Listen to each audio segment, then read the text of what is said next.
As we now know, the president famously brought together members of Congress Thursday for the health care summit. It didn't seem to change very many minds, but it did underline how far apart all sides seem.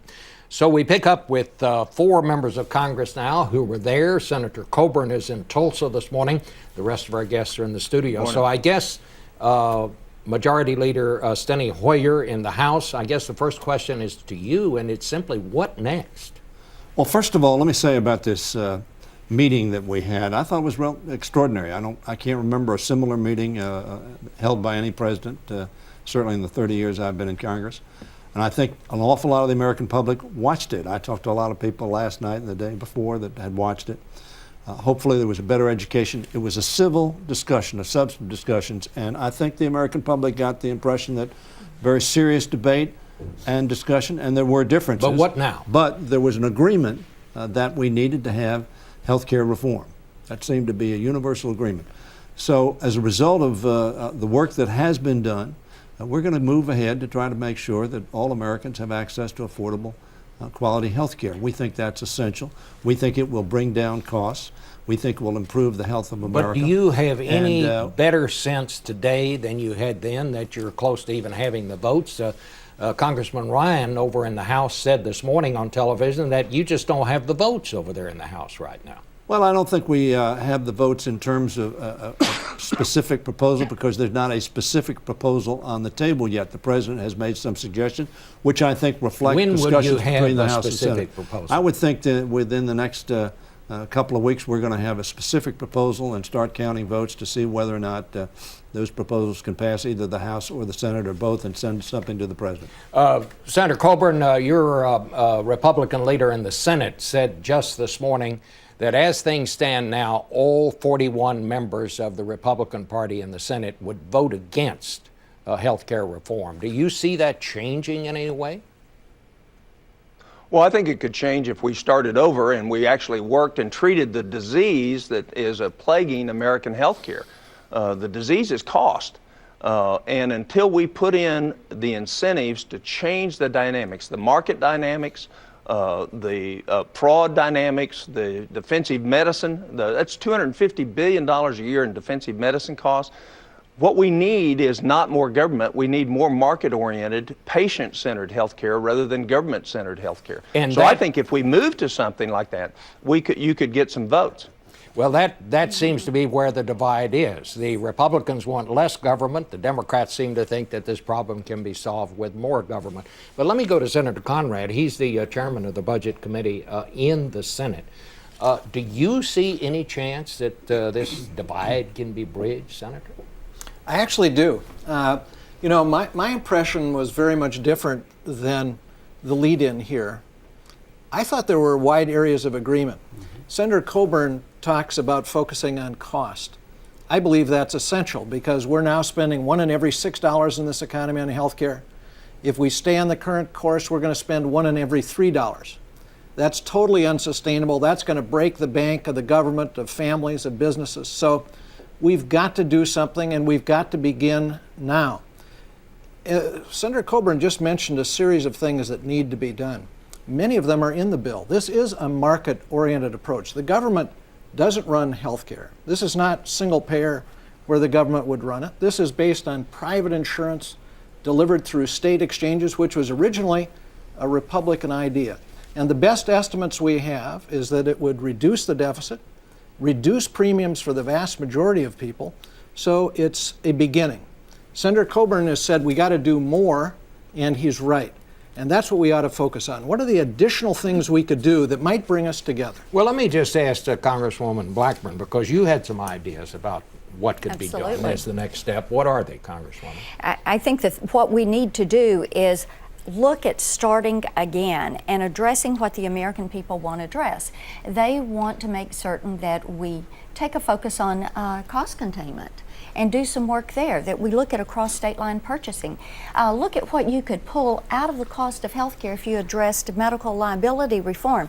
Now, with all due respect to the senator and to the majority leader, Bob, our problem is this. What they want to do is let the government have, the federal government have the overshadow of all of this and make the decisions of what the states can do.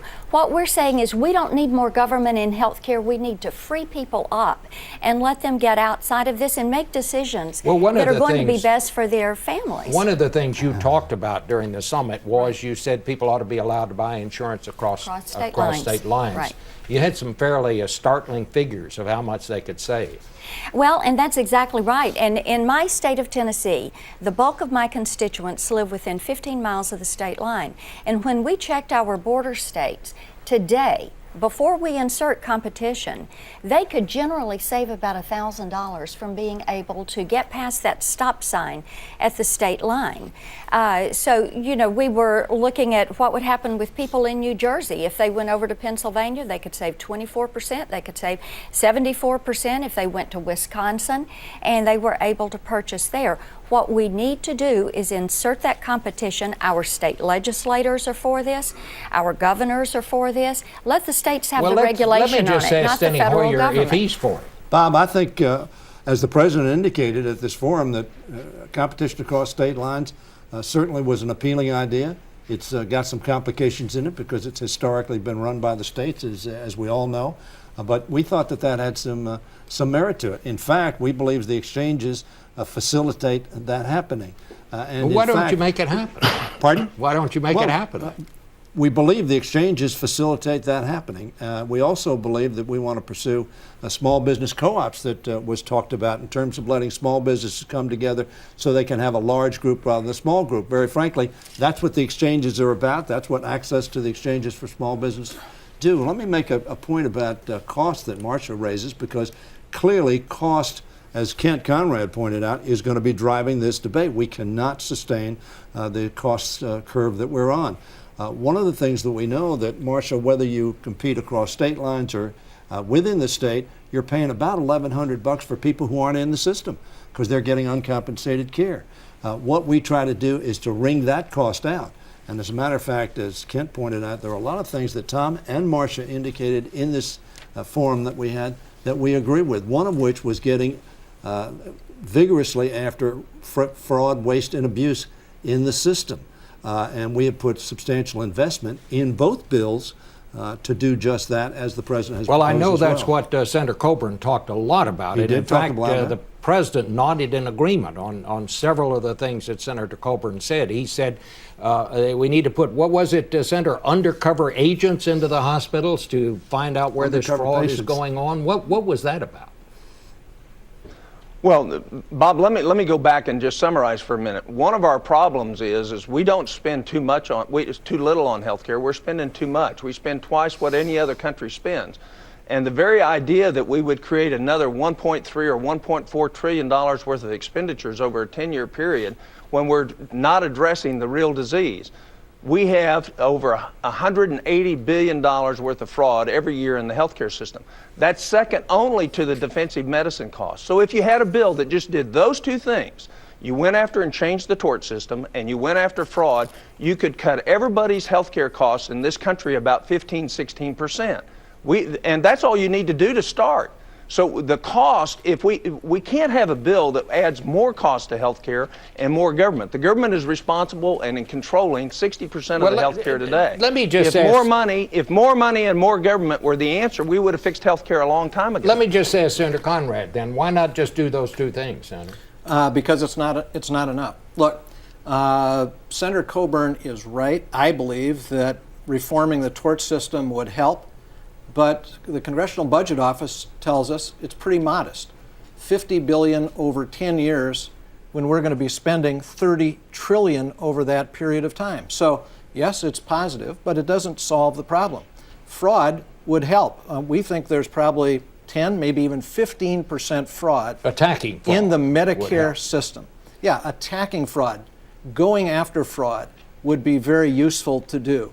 But it doesn't solve the problem. Tom said himself, we're spending twice as much per person as any other country in the world.